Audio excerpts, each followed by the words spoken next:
Trump intel officials testify on threat from drug cartels as Dems press them on leak of attack plans. Washington, AP. The Trump administration's top intelligence officials stressed to Congress the threat they said was posed by international criminal gangs, drug cartels, and human smuggling, testifying in a hearing Tuesday that unfolded against the backdrop of a security breach involving the mistaken leak of attack plans to a journalist. The annual hearing on worldwide threats before the Senate Intelligence Committee offered a glimpse of the new administration's reorienting of priorities. It comes when President Donald Trump has opened a new line of communication with his Russian counterpart, Vladimir Putin, and has focused national security attention closer to home to counter violent crime that officials link to cross-border drug trafficking. Criminal groups drive much of the unrest and lawlessness in the Western Hemisphere, said Tulsi Gabbard, the Director of National Intelligence. Atop a long list of national security challenges, she cited the need to combat cartels that she said were engaging in a wide array of illicit activity, from narcotics trafficking to money laundering to smuggling of illegal immigrants and human trafficking. Different parties prioritize different issues. The hearing occurred as officials across multiple presidential administrations describe an increasingly complicated blizzard of threats. In the committee room, it unfolded in split-screen fashion. Republican senators hewed to the pre-scheduled topic by drilling down on China and the fentanyl scourge, while Democrat after Democrat offered sharp criticism over a security breach they called reckless and dangerous.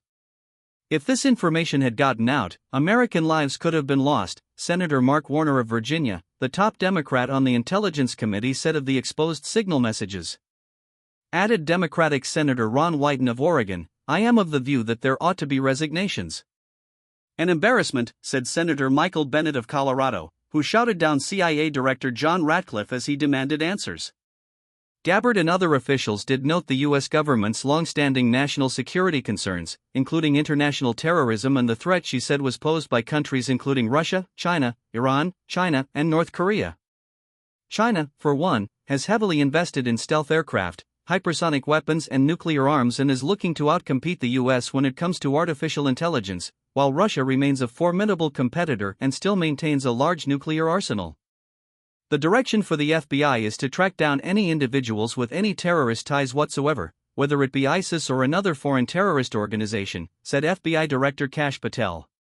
And now to include the new designations of the cartels, down south and elsewhere.